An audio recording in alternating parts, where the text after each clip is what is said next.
The morning air felt crisp against Thomas Reyes's weathered face as he stepped onto the wooden dock before sunrise. At 53, his hands told stories that his quiet voice rarely shared. Calloused palms from years of pulling nets, small scars from countless hooks and fish spines, skin tanned dark by decades under the open sky. This morning was like hundreds before it in the small coastal village of Puerto Azul. The sea was calm, promising a good day for fishing. Thomas lived in a small blue house that sat just up the hill from the harbor. He'd built most of it himself 25 years ago when he married Elena.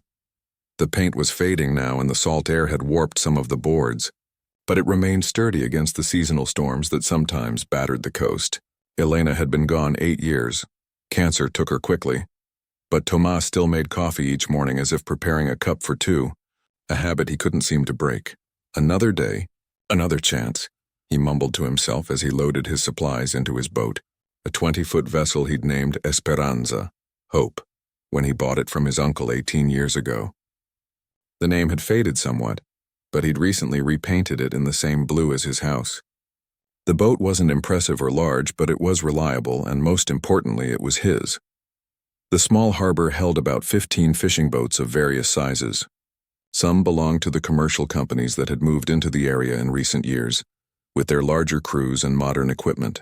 Others, like Esperanza, were owned by individual fishermen who had been working these waters for generations. There was an unspoken brotherhood among them. They might compete for the best fishing spots, but they would never leave another in trouble at sea. Thomas checked his supplies with practiced efficiency: fuel, bait, ice for the catch, fresh water, his lunch wrapped in wax paper, a simple sandwich and an apple, and the small radio that rarely worked, but that his daughter Lucia had insisted he take after a storm had once kept him at sea longer than expected. His fishing knife, his father's before him, hung in its weathered sheath at his belt. "Morning, Thomas," called a voice from down the dock. It was Roberto, a younger fisherman who had started his own business just 3 years ago. "Water looks good today," Thomas nodded. "Should be calm until afternoon. The wind will pick up from the west later. You always know." Roberto smiled, grabbing his own gear from his truck. "Been checking the weather app on my phone all night, but I should just ask you instead." Thomas smiled slightly but said nothing. The younger generation always checked their phones for what Thomas could feel in his bones and see in the clouds. His father had taught him to read the sky, the birds, the smell of the air. No app could replace that knowledge earned through years of observation. As Thomas untied his boat and pushed away from the dock, the first hints of dawn colored the eastern sky. This was his favorite moment of each day, the transition from dark to light, the world holding its breath before waking. The gentle purr of Esperanza's motor was the only sound breaking the morning silence as he navigated out of the harbor. The village of Puerto Azul was still mostly asleep behind him. About 800 people lived there year-round, with more tourists coming during summer months. Most buildings were single-story, painted in blues and whites that had inspired the village's name. In recent years, a few fancier vacation homes had appeared on the hillsides, and there was talk of a resort being built on the northern edge of the bay. Thomas tried not to think about these changes too much. He'd lived in Puerto Azul his entire life. His grandfather had settled there after leaving his home further south during troubled political times. Thomas had never wanted to live anywhere else, despite Lucia often suggesting he might be happier in the city with her, especially after Elena died. "What would I do in the city?" he always asked her. "Talk to strangers all day? Breathe car smoke? Pay someone else for fish not half as good as what I catch myself?" Lucia would sigh but understood.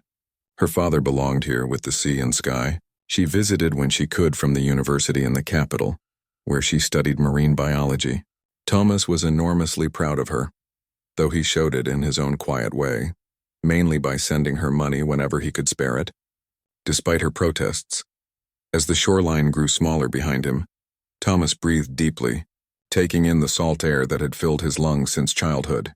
He knew exactly where he was headed, a spot about 40 minutes out where 2 underwater currents met near a small reef. The local fishermen called it the crossing, and while everyone knew about it, there was an unwritten schedule of who fished there on which days. Tuesdays belonged to Thomas as they had to his father before him. The sun was fully visible now, turning the water into a canvas of gold and orange. Small flying fish occasionally broke the surface, their wings catching the light before they disappeared again beneath the waves. Seabirds called overhead, already busy with their own fishing routines. Thomas cut the motor as he reached his spot, letting Esperanza drift gently into position. With practiced movements, he prepared his lines and nets.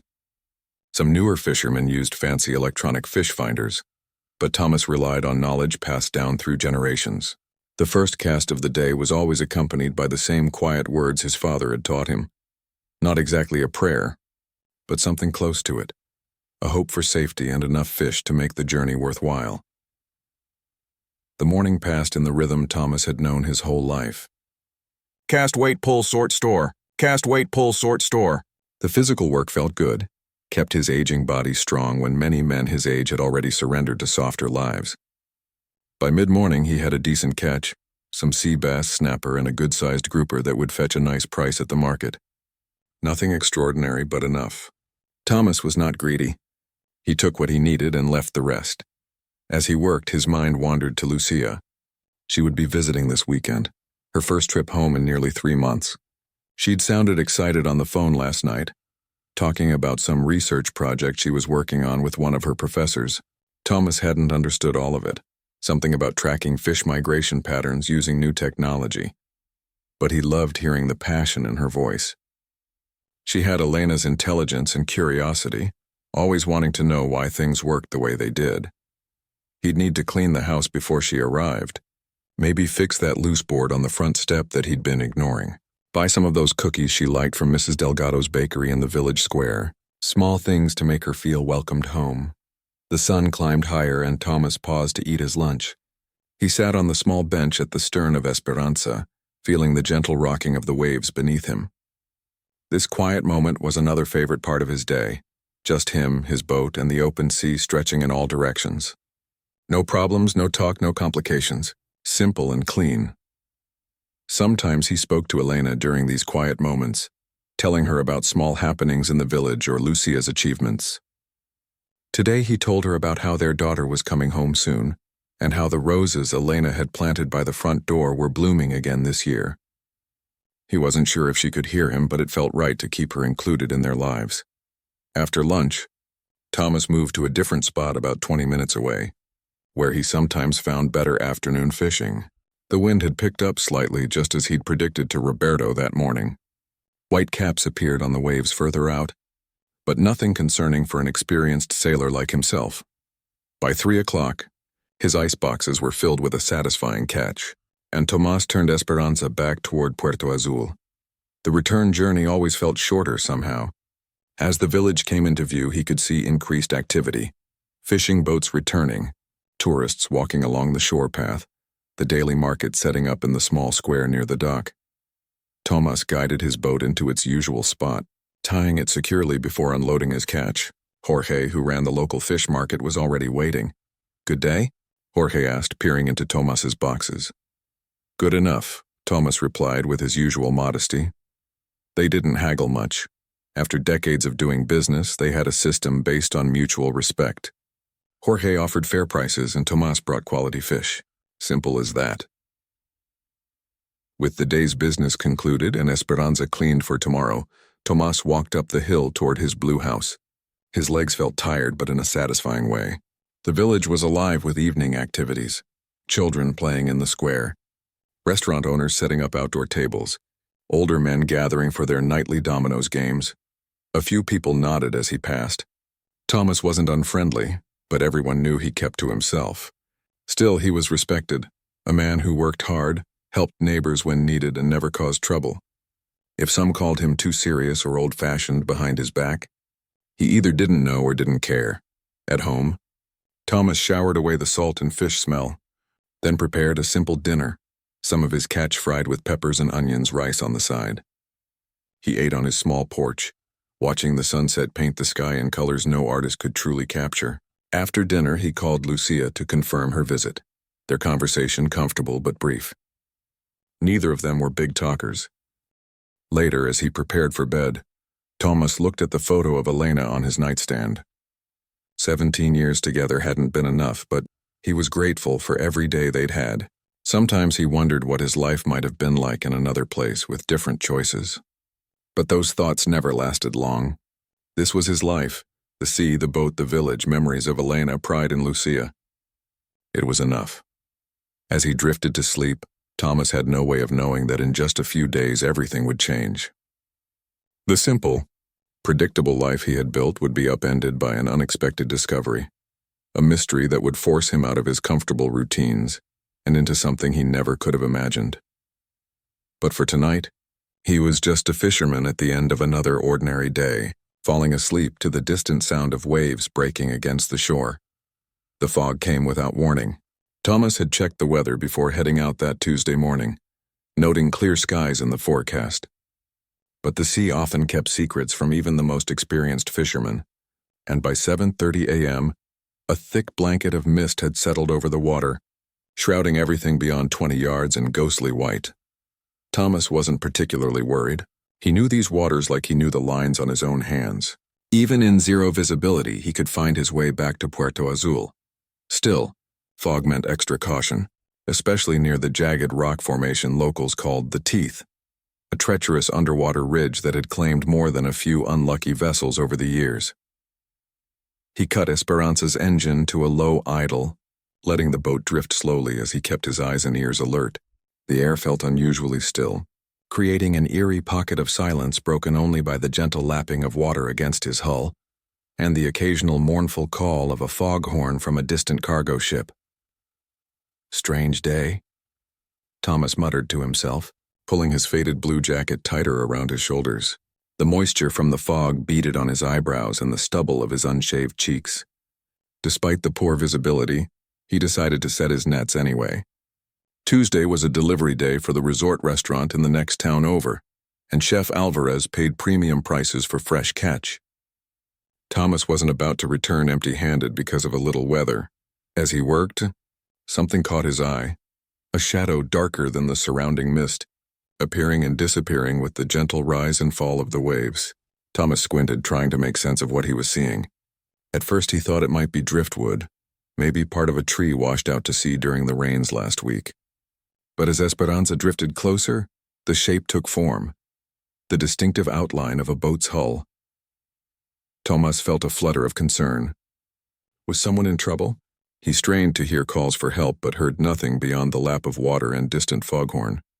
He grabbed his binoculars from the storage box and peered through the mist. The vessel was perhaps 12 feet long with a small cabin, a pleasure craft, not a fishing boat. It drifted aimlessly, dangerously close to the Teeth. No running lights. No visible movement on board. Just an empty boat being gradually pushed by the current towards certain destruction on the rocks. "Hello," Thomas called out, his voice seeming to hit the wall of fog and bounce back at him. "Anyone there? Necesita ayuda?" Nothing. Caution told Thomas to radio the Coast Guard and continue his work. Getting involved with abandoned vessels meant paperwork, questions, and time away from fishing. But something else, the same instinct that had once made him dive into rough water to save Roberto's nephew, pushed him to investigate. He started Esperanza's engine and carefully navigated toward the drifting boat. As he drew closer, he could make out more details. The vessel appeared well maintained, a recent model with clean white paint and polished chrome fittings. The name Serena was painted in elegant blue script on its bow. Nothing about it suggested abandonment or distress except for the fact that it was floating unmanned, headed for disaster. "Hello?" Thomas called again, bringing Esperanza alongside the smaller craft. The gentle bump as the boat's touch seemed unnaturally loud in the fog-muffled silence. Thomas secured a rope to the other vessel, creating a makeshift tow line. He wasn't legally obligated to save an empty boat, but leaving it to be destroyed seemed wasteful. Besides, someone might be looking for it. He would tow it back to Puerto Azul and let the authorities sort it out. With the Serena secured, Thomas took a moment to peer inside its cabin. The door was unlocked and swung open easily at his touch. The interior was tidy and compact, a small sitting area that could convert to a bed, minimal cooking facilities, storage compartments built into every available space. It was a weekend pleasure boat, the kind tourists sometimes rented for day trips along the coast. What struck Thomas was how normal everything looked. There were no signs of struggle or panic. A half-empty water bottle rested in a cup holder, still capped. A life jacket hung neatly on a hook. A fishing rod was stowed properly in its holder. It was as if the owner had simply stepped away for a moment, perhaps to swim, and would return at any second. But no one swims in fog this thick, especially not near the teeth. Tomas felt a chill that had nothing to do with the damp air. Something about this wasn't right. He closed the cabin door and returned to Esperanza, deciding to cut his fishing day short. The tow back to Puerto Azul would be slow going in this fog, and he wanted to reach the harbor before the afternoon winds picked up. Chef Alvarez would have to make do with whatever catch Tomas had already secured. The journey back was tense and careful. Tomas had to constantly adjust his speed and direction to keep the tow line from tangling, and to prevent the smaller boat from swinging wildly behind him. The fog showed no signs of lifting. If anything, it seemed to grow thicker, reducing visibility to just a few yards at times. Tomas navigated mostly by instinct and memory, occasionally checking his small GPS unit for confirmation. It took nearly 2 hours to reach the harbor entrance, more than twice the usual time. By then, word of Tomas's unusual tow had somehow preceded him. Jorge stood waiting on the dock, along with Hector, the harbor master, and 2 officers from the local police. "Found yourself a prize, Tomas?" Jorge called as Esperanza approached the dock. Tomas didn't answer right away, focused on the delicate task of bringing both vessels in safely. Only when both boats were secured and his engine cut did he step onto the wooden planks of the familiar dock. "Found it drifting near the teeth," he explained simply. "Nobody on board." Officer Mendez, the younger of the 2 policemen, was already examining the Serena. "Nice boat," he commented. "New model, expensive, strange to find it abandoned." "Maybe not abandoned," Officer Rivera added. "Could be the owner fell overboard. Or kids took it for a joyride and panicked, left it when they ran out of fuel." Hector frowned, checking a clipboard. "No one's reported a missing boat, and I don't recognize it from our harbor or the marinas up the coast." A small crowd had gathered now. Puerto Azul didn't see much excitement, and an abandoned boat was the most interesting thing to happen, since the mayor's daughter had run off with a tourist last summer. "We'll need a statement from you," Officer Mendez told Tomas, "and we'll have to impound the vessel until we figure out what happened." Tomas nodded, uncomfortable with the attention. He'd done what anyone would do, saved a boat from destruction. Now he just wanted to unload his meager catch and go home. As the officers began the process of documenting the Serena, Tomas transferred his fish to Jorge's waiting cart. The market owner gave him a curious look. "Something bothering you about that boat?" Jorge asked quietly. Tomas hesitated. "It's too perfect," he finally said. "No signs of trouble. Everything in its place. People don't just vanish from boats like that." Jorge nodded slowly. "Well, not your problem now. Police will handle it."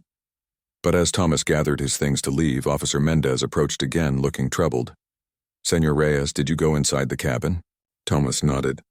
"Just a quick look, to check if anyone was hurt. Did you notice anything unusual? Move anything?" "No, everything looked normal. Why?" The officer exchanged glances with his partner. "We found something you should see." Against his better judgment, Tomas followed the officers back to the Serena. The crowd had been pushed back, creating a perimeter around the mysterious boat. Officer Rivera stood guard at the cabin door. Inside, Officer Mendez pointed to a small storage compartment beneath the bench seat. The lid was now open, revealing a space about the size of a shoebox. This was locked. "We had to force it open," the officer explained. "Look inside." Tomas peered into the compartment. There was a waterproof container, the kind photographers use to protect expensive camera equipment. Inside that was a leather-bound journal and a sealed envelope. The envelope bore no address, no stamp, just 2 words written in neat block letters. "Whoever finds." "We haven't opened the envelope yet," Officer Mendez said. "We wanted to document everything properly first, but we did look at the journal." He handed it to Tomas, open to the first page. The handwriting was precise and small, covering the page from margin to margin. Tomas read the opening lines and felt his stomach tighten. "If you're reading this, then either I'm dead or I've disappeared. Either way, I'm likely beyond help, but others may not be. What I've discovered puts me in danger, but the truth needs to be told." Tomas looked up from the journal, meeting Officer Mendez's concerned gaze. "There's more," the officer said quietly. Coordinates, dates, names of fishing boats that have gone missing in international waters. And this? He gently took the journal back and flipped to a page marked with a red tab. This is what worried us most. Thomas read the marked page and felt his blood run cold. I've been watching the harbor at Puerto Azul for weeks now. There's a rhythm to it, a pattern. The fishermen there follow such predictable routines, especially the older man in the blue boat named Esperanza, always alone. Always Tuesday at the crossing. The words blurred before Thomas's eyes as he realized the truth. The boat hadn't drifted randomly to where he found it. It had been placed there deliberately like bait in a trap, and he had taken it. We need to talk more about this, Officer Rivera said, closing the journal. But not here. Too many eyes and ears. As they led him toward the police station, Thomas looked back at the Serena, its innocent white hull now seeming sinister in the afternoon light. The fog had finally begun to lift from the harbor, but Thomas felt a new kind of darkness settling over his life, one that wouldn't disperse so easily. The simple fishing day he had planned had vanished like the Serena's mysterious owner. And something told him that his quiet, predictable life had just changed forever. The small police station in Puerto Azul wasn't much to look at. A single-story building painted the same faded blue as many homes in the village, with 3 desks, a pair of holding cells that rarely saw use, and an ancient coffee maker that produced something closer to tar than coffee. Officer Mendez offered Thomas a cup anyway. He accepted, needing something to do with his hands. Start from the beginning, Officer Rivera said, notebook open. He was the older of the 2 officers, with salt and pepper hair and eyes that had seen enough to be cautious, but not enough to be jaded. Tell us exactly how you found the boat. Thomas recounted his morning, the unexpected fog spotting the vessel drifting near the teeth, his decision to tow it back rather than leave it to be destroyed. His voice remained steady, but his mind kept returning to those words in the journal. Someone had been watching him. For how long and why? When he finished, Officer Rivera nodded slowly. And you're certain the boat was completely abandoned? No signs of anyone nearby? Nothing, Thomas confirmed. No other boats. No one swimming. Just fog and silence. Officer Mendez returned from a back room with the sealed envelope they'd found in the Serena. He wore latex gloves now and carefully opened it with a letter opener. Inside was a single sheet of paper, folded 3 times. Mendez unfolded it and laid it on the desk where all 3 men could read it. The message was short and typed. Unlike the handwritten journal, to whoever finds this boat, what I've documented in the accompanying journal is true. 3 fishing vessels have disappeared in the past year, while operating in the waters 50-70 miles offshore from your location. The authorities have dismissed these as accidents or storms, but I know better. I've tracked the operation for months. They're using the shipping lanes as cover, watching for isolated boats, especially single fishermen. I got too close. They know who I am now. By the time you read this, I'll either have escaped inland or be at the bottom of the ocean. If it's the latter, remember this. They watch the harbor. They know the routines. They're patient. And now, because you found this boat, they'll be watching you too. A friend.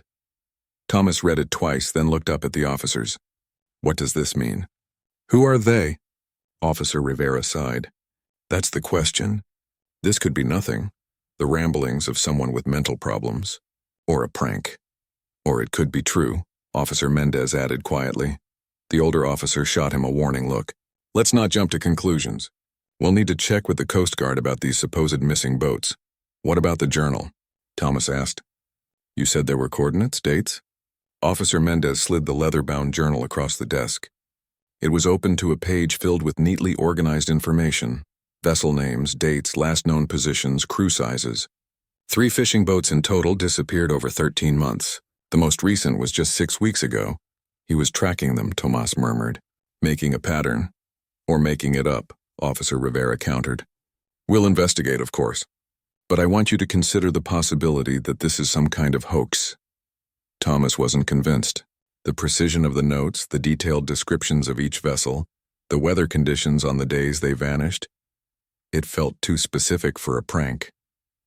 And then there were those words about him personally, about Esperanza, about Tuesdays at the crossing. Nobody made up details like that. After 2 more hours of questions and paperwork, the officers finally allowed Thomas to leave, with strict instructions to call immediately if he noticed anything unusual. The sun was setting as he walked home. casting long shadows across the village square. Several neighbors nodded or waved, but their expressions seemed different somehow. Word had spread fast about the abandoned boat and Tomas's involvement. At home, Tomas checked all his doors and windows before settling in for the night. He felt foolish doing so. He'd never worried about security in Puerto Azul before, but something had shifted in his world today. For the first time in years, he pulled the old hunting rifle from the back of his closet, checked that it was unloaded, and placed it under his bed. Sleep came fitfully, interrupted by dreams of drifting boats and faceless watchers. Morning arrived with a pounding at his door. Tomas jerked awake, momentarily disoriented. The knocking continued, insistent. "Papa, are you home? Open up, Lucia."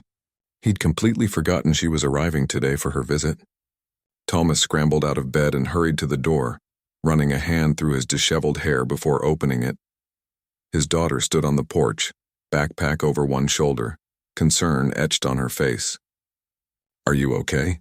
I've been knocking forever." "Sorry," he mumbled, stepping back to let her in. "Didn't sleep well?" Lucia entered, giving him a quick hug before setting down her bag. At 24, she was the image of her mother. Same warm brown eyes, same determined set to her jaw when something bothered her. Right now, that determination was focused on Tomas. "What's going on? The whole village is talking about you finding some mysterious ghost boat." Tomas winced. "Not a ghost boat, just abandoned." He filled a kettle for coffee, trying to sound casual. "The police are looking into it.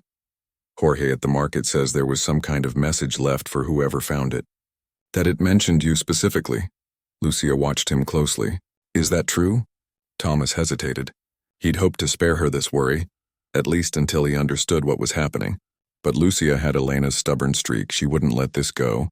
"Yes," he admitted. "But it's probably nothing. Maybe a prank." "A prank?" Lucia raised an eyebrow. "Who would go to that much trouble for a prank? And why target you?"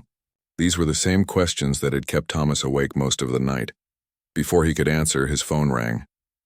Officer Mendez's number flashed on the screen. "Señor Reyes," the officer said, his voice tense. "Can you come to the station right away? There's been a development." 20 minutes later, Tomas and Lucia, who had refused to be left behind, sat across from both officers in the small station. A third man was present now, Lieutenant Vega from the Coast Guard, his uniform crisp despite the early hour. "We verified some of the information in the journal," Lieutenant Vega explained, his expression grave. 3 fishing vessels did indeed disappear in the areas and timeframes mentioned. We had classified them as lost to storms or mechanical failures, but seeing them presented together like this, he tapped the journal. "It suggests a pattern we missed."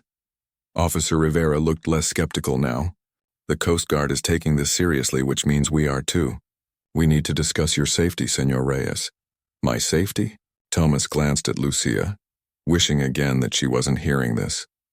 "Whoever wrote this message believed they were in danger because of what they discovered," Lieutenant Vega continued. "And they suggested you might be at risk now too, simply for finding the boat." "This is crazy," Lucia interrupted. "Why would anyone target a simple fisherman like my father?" "Because he works alone. Because he follows a predictable routine," Officer Mendez said quietly. "Easy to isolate. Easy to make disappear." The room fell silent as the implications sank in. Tomas stared at his weathered hands, trying to process everything. For decades, his life had been defined by its simplicity, its predictable rhythms. Now those same patterns made him vulnerable. "What do we do?" he finally asked. "First, you change your habits," Lieutenant Vega advised. "Don't fish alone. Vary your schedule and locations. Stay in radio contact with the harbor. And we'd like permission to install some basic security at your home," Officer Rivera added. "Motion sensor lights.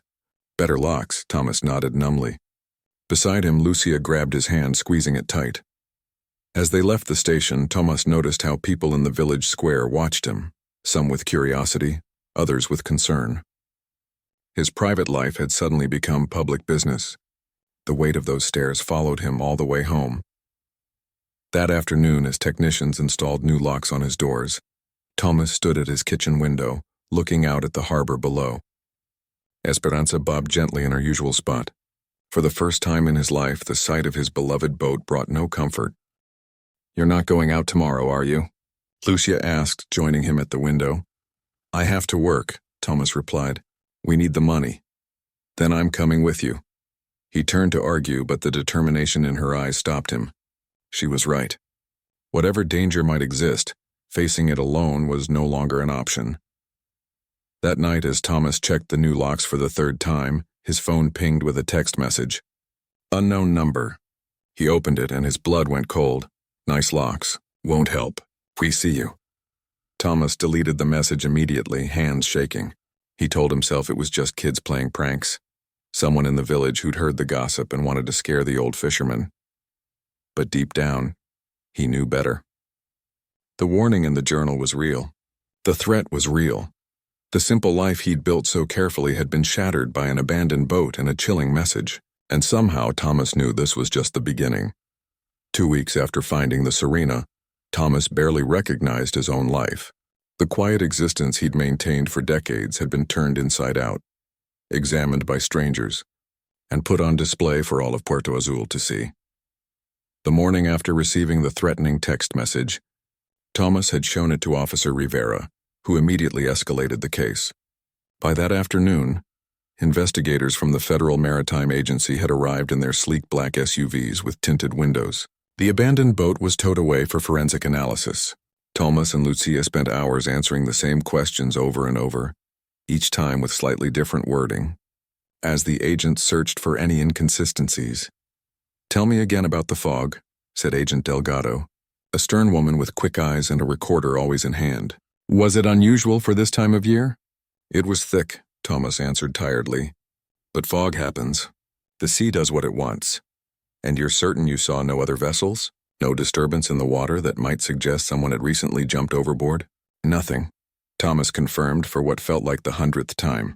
The questions seemed endless. Had he noticed any unusual boats in the harbor recently? Any strangers showing too much interest in local fishing routes? Had he had any conflicts with other fishermen or business rivals? Did he have enemies? Enemies? Thomas had almost laughed at that one. "I'm just a fisherman. I keep to myself." Yet as days passed and the investigation deepened, Thomas discovered that even a simple life left ripples. The Maritime Agency uncovered a sophisticated trafficking operation that had been using fishing vessels as cover along the coast for at least 2 years. The 3 missing boats mentioned in the journal had likely stumbled upon their routes by accident. What had happened to their crews remained unknown. "You understand what this means," Agent Delgado told Thomas and Lucia during a briefing at the now crowded police station. "These are dangerous people with resources. The fact that they're aware of you is concerning." Lucia squeezed her father's hand. She had extended her visit indefinitely, moving some of her university work online so she could stay in Puerto Azul. Tomás was grateful for her presence, but hated that she was now potentially in danger too. "What about the person who left the journal?" Thomas asked. "Any sign of them?" The agents exchanged glances. "We have a likely identity," Agent Delgado admitted. "A former Coast Guard officer who became a private investigator. He was reported missing by his family 3 weeks ago. His personal vessel matches the description of the Serena. So they got to him," Lucia said quietly. "We don't know that for certain," the agent replied, but her tone suggested otherwise. Life in the village had changed too. Word of the trafficking investigation had spread, and Puerto Azul found itself unexpectedly in the spotlight. News vans occasionally appeared at the harbor. Strangers with cameras asked for interviews. Most locals were uncomfortable with the attention, and some blamed Thomas for bringing trouble to their quiet community. "You should have left that boat where you found it," muttered old Paco as Thomas passed his usual bench in the square. Some things are better left alone. Others viewed Tomás as a hero. The schoolteacher, Mrs. Fuentes, stopped him outside the market to shake his hand. "You may have saved lives by finding that boat," she told him warmly. "My nephew works on a fishing vessel up the coast." He could have been next. Thomas didn't feel like a hero. He felt exposed, vulnerable. Although he continued fishing, he still needed to earn a living. He now went out with Lucia or Roberto as company. Federal agents had installed a tracking device on Esperanza and given Thomas a satellite phone for emergencies. Every departure and return was logged with the Coast Guard. The investigation had transformed the harbor as well. Coast Guard vessels patrolled regularly. Security cameras monitored the docks. Armed officers checked the documentation of any unfamiliar boats. Puerto Azul, once an afterthought on maritime maps, had become a focal point of law enforcement attention. But despite all these precautions, Thomas couldn't shake the feeling of being watched, not just by authorities but by other eyes. Unfamiliar vehicles sometimes appeared on the road near his house, only to drive away when approached. Twice he'd found footprints in the soft earth beneath his kitchen window, and the strange phone calls had started, silence on the line, or sometimes just the sound of waves and distant boat engines. Then a click as the connection ended. Each time, Thomas reported these incidents to Officer Rivera or Agent Delgado. Each time they increased security or added another camera. But they couldn't watch everything, everywhere, all the time. "We believe they're trying to intimidate you," Agent Delgado explained. "Make you nervous enough to stop cooperating with us." "It's working," Thomas admitted one evening as he and Lucia sat on their porch, watching the sunset through the new security fence that now surrounded their property. "I'm tired of jumping at shadows." Lucia studied her father's face in the fading light. The past 2 weeks had aged him. New lines had appeared around his eyes, and his shoulders carried a tension she'd never seen before. "Maybe we should leave for a while," she suggested. Not for the first time. "Come stay with me in the city until this blows over." Thomas shook his head stubbornly. "This is my home. I won't be chased away." That night, Thomas woke suddenly at 2 a.m. Something had pulled him from sleep. A noise, or perhaps just the heightened instinct he'd developed lately. He lay still in the darkness, listening. There it was again. A soft scraping sound from the front of the house. Moving silently, Tomas reached for his phone to call Officer Rivera, who had given him a direct line for emergencies. But as his fingers touched the device, it lit up with an incoming message. "Look outside. Front porch. 2 minutes." The number was blocked. Thomas's heart hammered against his ribs. This wasn't like the other threatening messages. This was immediate, specific. He woke Lucia and showed her the text. "Call the police," he whispered. "I'm going to check." "No," she hissed, grabbing his arm. "It could be a trap." "If they wanted to hurt us, they wouldn't warn us first," Thomas reasoned, though he wasn't sure he believed it. "Just call. I'll be careful." Taking the old hunting rifle, now loaded, Tomas crept to the front window and peered carefully through a gap in the curtains. The security lights illuminated the yard and the road beyond, but he saw no one. The front porch appeared empty. Then, as he was about to turn away, a small movement caught his eye. A manila envelope lay on the welcome mat, weighted down with a stone. It hadn't been there when they'd locked up for the night. The 2 minutes mentioned in the text ticked by. No one appeared. No cars passed on the road. Just the envelope waiting. When Officer Rivera arrived 10 minutes later with 2 federal agents, they approached the envelope with extreme caution, treating it as potentially dangerous. They used special equipment to check for explosives or chemical agents before finally opening it on the kitchen table. Inside were photographs, dozens of them. Surveillance shots of Thomas on his boat at the market, walking through the village. Photos of Lucia arriving at the house 2 weeks ago. Pictures of them together on Esperanza. The final image showed Thomas asleep in his bed, clearly taken through his bedroom window, dated just 3 nights earlier. Beneath the photos was a handwritten note. "We can reach you anytime. Back off or next time we take more than pictures." Agent Delgado's face was grim as she gathered the materials into evidence bags. "This changes things. We're moving you both to a safe house tonight." "For how long?" Thomas asked, still stunned by the photos. The thought of strangers watching him sleep made his skin crawl. "Until we catch these people," she replied simply. As Tomas and Lucia packed essential items under the watchful eyes of federal agents, the news traveled quickly through Puerto Azul. By morning, everyone knew that Thomas Reyes had been forced to leave his home in the middle of the night. Some villagers left flowers and supportive notes on his doorstep. Others whispered that he must be involved in something illegal himself to have attracted such attention. The community that had barely noticed the quiet fisherman for years now found him the center of endless speculation and gossip. At the safe house, a modern apartment in a guarded complex 2 towns away, Thomas stood at the window looking out at an unfamiliar coastline. He could see the ocean but not his harbor, not his familiar hills and beaches. For the first time in his life, he was cut off from the daily rhythm of Puerto Azul. "It's just temporary, Papa," Lucia assured him. arranging his few belongings in the sterile bedroom. Once they break up this trafficking ring, everything will go back to normal. But Thomas wasn't sure he believed her. Something fundamental had shifted. His simple, predictable life had unraveled completely, replaced by something uncertain and dangerous. And deep down he knew there was no going back, only forward, into whatever lay ahead. 3 weeks in the safe house felt like 3 years to Thomas. The apartment was comfortable enough. Clean, modern with a view of the coastline, but it wasn't home. He couldn't sleep properly on the too-soft mattress. The coffee from the fancy machine tasted wrong. The constant presence of security personnel made him feel like both a prisoner and a child needing supervision. Lucia did her best to make things easier, setting up a small workspace where she could continue her studies while keeping her father company. But Tomas saw the worry in her eyes each time he paced restlessly from window to window, checking the unfamiliar horizon. "Any updates?" he would ask whenever Agent Delgado visited, which was every other day. "We're making progress," she would answer, offering few details. These investigations take time. On the 23rd day, everything changed. Thomas woke to urgent voices in the apartment's living room. He found Agent Delgado speaking intensely with 2 other agents, maps spread across the coffee table. "What's happened?" he asked, immediately alert. Agent Delgado looked up, her usual composed expression replaced with focused energy. "We've located their base of operations, a supposedly abandoned fish processing facility on a small island 30 miles offshore. Coast Guard picked up unusual radio traffic last night, and satellite imagery confirmed activity." "You're going to arrest them?" Lucia asked, joining them in her pajamas. "We're moving in today." Multiple agencies coordinated raid. Agent Delgado began gathering the maps. "I wanted you both to know.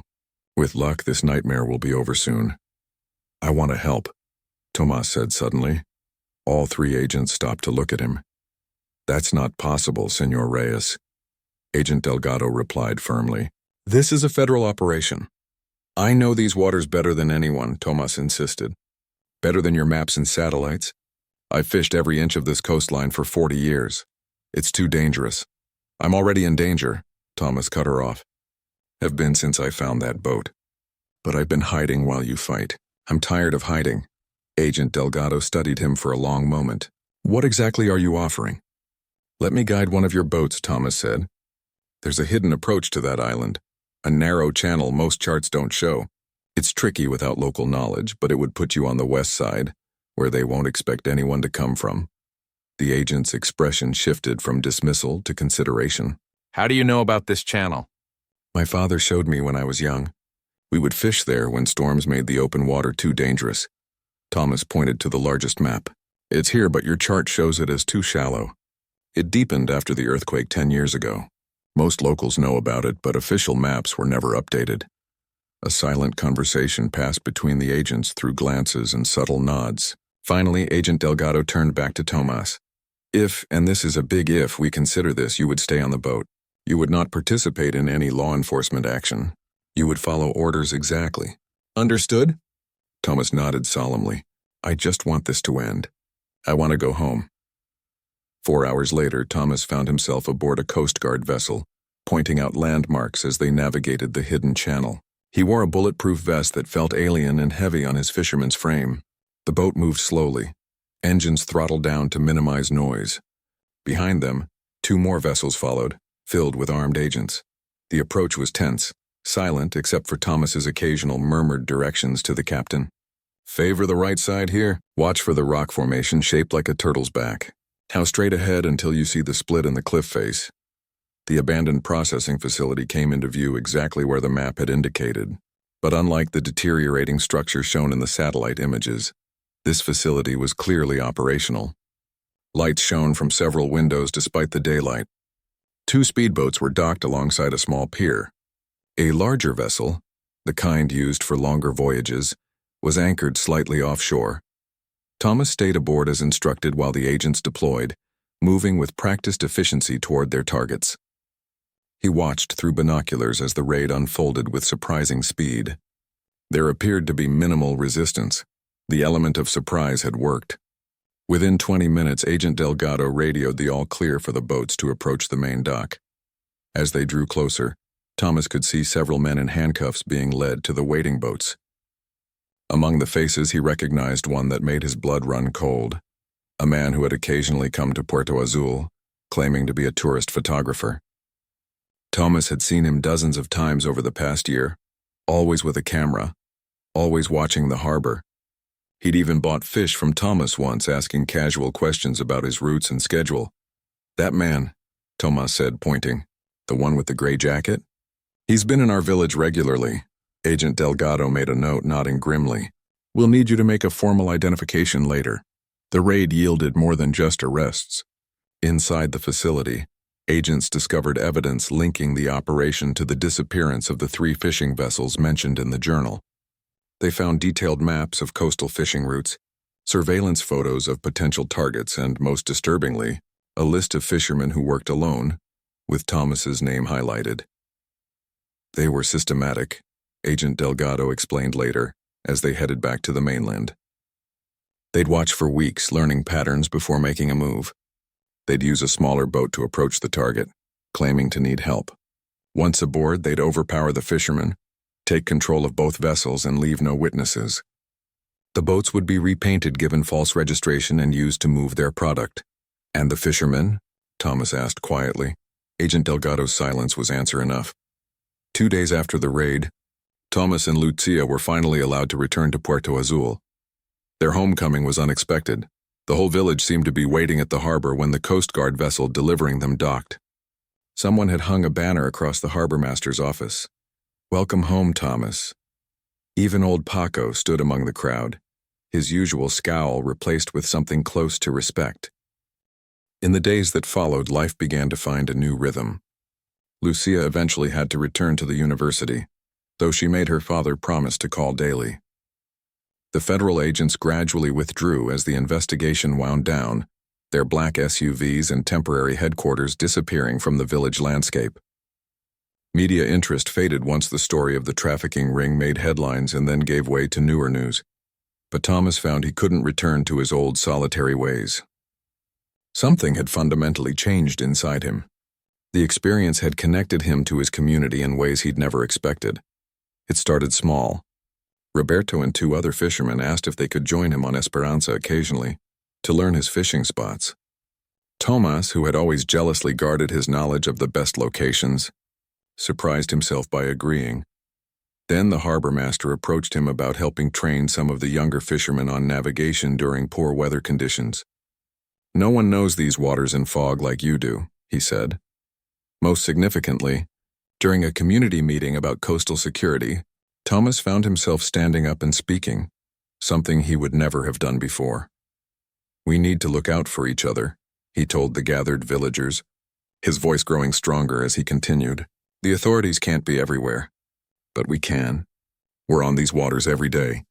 We see what's usual and what's not." His idea was simple but effective. A network of local fishermen along the coast, connected by radio, reporting anything suspicious they observed. With support from the Coast Guard, who provided training and equipment, the Coastal Watch program quickly spread to neighboring villages, then to the entire region. 6 months after finding the Serena, Thomas no longer fished alone. He took turns with different partners, sometimes teaching, sometimes learning. His quiet home regularly hosted meetings of the watch program, the kitchen table often covered with maps and radio schedules. The spare bedroom that had gathered dust since Lucia left for university was converted into a small office where he coordinated communication between villages. The simple fisherman who had once valued solitude above all else now found himself at the center of a community effort that potentially saved lives. It wasn't always comfortable. Thomas still cherished his quiet mornings and sometimes felt overwhelmed by all the interaction, but he had discovered something important about himself. He was capable of more than he had ever imagined. In a ceremony that made Thomas deeply uncomfortable but secretly proud, the mayor had the restored Serena placed in the village square as a monument. A small plaque told the story of how an abandoned vessel had led to the dismantling of a dangerous criminal operation and the creation of a program that made the coastal waters safer for everyone. Not bad for an old fisherman who just wanted to be left alone. Roberto teased him after the ceremony. Thomas smiled slightly. looking out at the harbor where Esperanza waited for tomorrow's journey. "The sea teaches you," he said after a moment. "Sometimes the tide brings in exactly what you need, even when it doesn't look that way at first." That evening, as he sat on his porch watching the sunset, a habit unchanged despite everything else, Thomas thought about how a single decision had altered the course of his life. He could have left that mysterious boat to be destroyed on the rocks. He could have kept his head down during the investigation. He could have retreated further into solitude after it was over. Instead, here he was, planning tomorrow's patrol route and expecting 3 new volunteer fishermen to join the watch program. Life would never return to its old simplicity, but Thomas found he didn't want it to. The abandoned vessel that had nearly cost him his peace of mind had ultimately given him something unexpected, a purpose larger than himself, and the discovery that even the quietest life can make significant ripples when it connects with others.